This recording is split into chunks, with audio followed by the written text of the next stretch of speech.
আচ্ছা দাদা, সেদিন আমি দেখছিলাম কিছু লিকুইড ফান্ড, ডেট ফান্ডে সবাই ইনভেস্টমেন্ট করে বা লো ডিউরেশন ফান্ডেও ইনভেস্টমেন্ট করে। এবার তাতে রিটার্ন তো খুব একটা বেশি আসে না, ধরো 6% হয়তো আসছে ইয়ারলি। তো সেখানে আমি যদি ইকুইটিতে ইনভেস্টমেন্ট করি, আমার তো সেখানে 13-14% তো আমার চলে আসছে।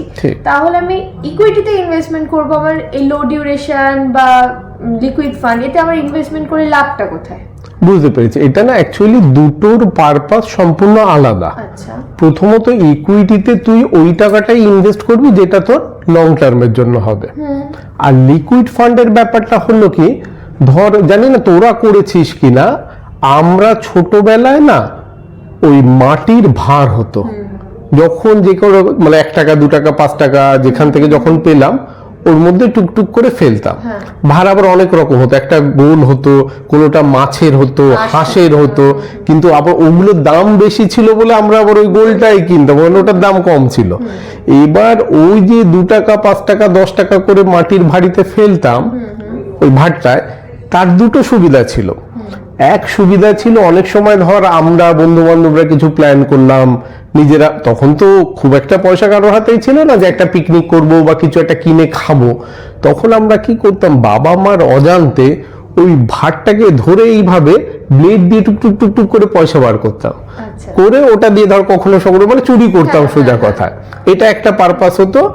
আর মা দেখতাম ধর লক্ষ্মী পুজো হলো কি বাড়িতে কোনো পুজো হলো, তখন ভাতটা ভেঙে ওই পয়সাগুলো দিয়ে পুজোর ম্যাক্সিমাম জিনিসটা কভার হয়ে যেত। এবার এই ভাড়ে জমাতে জমাতে যে জিনিসটা আমাদের হয়েছিল বা আমার হয়েছে, এই জমানোটা একটা অভ্যাসে পরিণত হয়ে গেছে, যেটা এখন রিয়েল লাইফে যখন আমরা ইনকাম করছি মিউচুয়াল ফান্ড বা অন্য কোনো জায়গায়, ওই জমানোর প্র্যাকটিসটা ছিল বলে এখনো কিন্তু আমরা সেই খরচাটা হাত খুলে করতে পারি না, টাকা এলেই জমানোর দিকে যাই। তো লিকুইড ফান্ডের ব্যাপারটাও তাই। লিকুইড ফান্ড কি হবে, তুই এখানে হাই রিটার্নের জন্য কখনোই ইনভেস্টমেন্ট করতে পারবি না।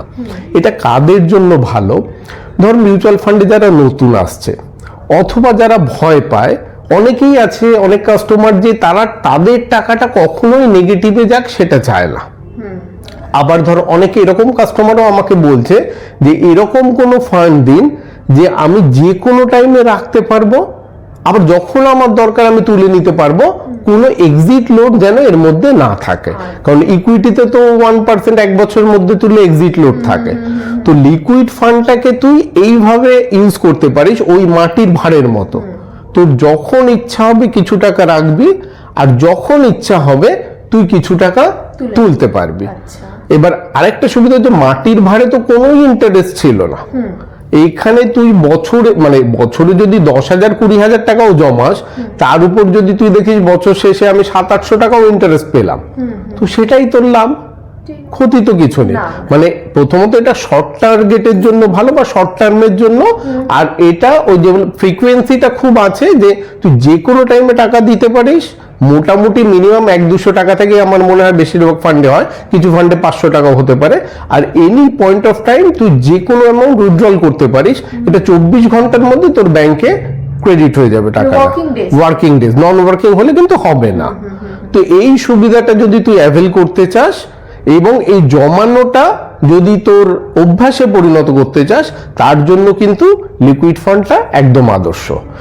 এবং লিকুইড ফান্ড করতে করতে কি হবে, অনেকের মিউচুয়াল ফান্ডের ভয়টা কেটে যাবে, তারপরে সে গ্র্যাজুয়ালি আস্তে আস্তে ইকুইটির দিকে মুভ করতে পারে। আচ্ছা, এবার ধরো এই যে লিকুইড ফান্ডে ইনভেস্টমেন্ট করব, থোক টাকাটাকে একবারে দিয়ে দেবো নাকি এটাও মান্থলি বেসিসে আমি ইনভেস্টমেন্ট করতে পারি? তুই দুভাবেই করতে পারিস, কিন্তু এখানে যেহেতু ডাউন যাওয়ার ফলটা মানে পার্সেন্টেজটা খুবই কম বা নেই, ডাউন নরমালি ডেট ফান্ডে বা লো ডিউরেশন ফান্ডে হয় না। তো এখানে তোর কাছে যদি টাকা থাকে তুই একবারেই দিয়ে দে। আর তোর যদি মনে হয় যে না আমি একবারে দিতে পারবো না, আমি মাসে মাসে দিলে সুবিধা, তোর যেটা সুবিধা সেটাই করতে পারিস। যে 1-2 বছর পরে আমার কোনো টাকাটা দরকার, সেই হিসাবে লিকুইড ফান্ড আমি এসআইপিও করতে পারি। এসআইপিও করতে পারিস, কিন্তু এসআইপি করলে হবে কি, তুই ধর আজকে তোর হাতে 50,000 আছে, তুই একবারে দিয়ে দিলে তুই 2 বছরের ইন্টারেস্টটা তো 6% করে হলেও পেয়ে যাবি। এবার এসআইপি করলে কি হবে, তুই তো পাবি 6%ই, তাহলে তোর হাতে যদি টাকা থাকে ওটা আটকে রাখলে তো তোর পার্সেন্টেজটা লস হয়ে যাবে। মানে ওটা গ্র্যাজুয়ালি আমি যেটা পাচ্ছি এটা আমি একবারে পেয়ে যাবি। এবার তোর হাতে টাকা নেই, তুই 2 বছরে মাসে 2,000 টাকা করে দিয়ে 50,000 জমিয়ে তুলে নিতে চাইছিস, তা তাহলে তুই তখন এসআইপি তেও যেতে পারিস, মানে এসআইপিও করা যায় আবার থোক টাকাও করা যায়, দুটোই লিকুইড ফান্ডে করা যায়। আর কোনো কোয়ারি বা কিছু মনে এলে বল। হ্যাঁ, আরেকটা জিনিস জাস্ট তুমি তখন তো বললে যে এইটাতে এক্সিট লোডটা ধরে লাগছে না, যেগুলো ইকুইটিতে লাগে, তো এখানে কি আমার ট্যাক্সও দিতে হতে পারে কি?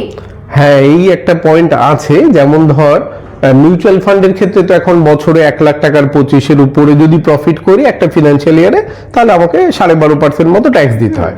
আচ্ছা, ডেট ফান্ডে কিন্তু তুই যেটুকুই প্রফিট কর, ধর তুই 1,00,000 টাকা রেখেছিস, 1 বছর পর 1,06,000 টাকা হলো, এবার ওই 6,000 টাকার উপর তুই যে স্ল্যাবে পড়বি ট্যাক্সের, মানে তুই যদি 10%-এ পড়িস তাহলে 10% ট্যাক্স দিতে হবে, 20%-এ পড়লে 20% ট্যাক্স দিতে হবে, তাহলে সেই ট্যাক্সটা কিন্তু তোকে যখন ট্যাক্স ফাইল করবি এই লিকুইড ফান্ড থেকে যে প্রফিটটা হলো তার উপর তোকে দিতে হবে। আচ্ছা, তবে আমার মনে হয় ওটা দিলেও লাভ আছে, কারণ তোর সেভিংসে যেখানে 3% পাস, এখানে যদি 6.5% কেউ পায়, তার উপর 10-20% ট্যাক্স দিলেও মোটামুটি 5-5.5% রিটার্ন চলে আসে। তারপর আমার এখানে লিকুইডেশনের অপশন আছে 100% যখন খুশি তুই অ্যাভেল করতে পারিস, কোনো অসুবিধা নেই।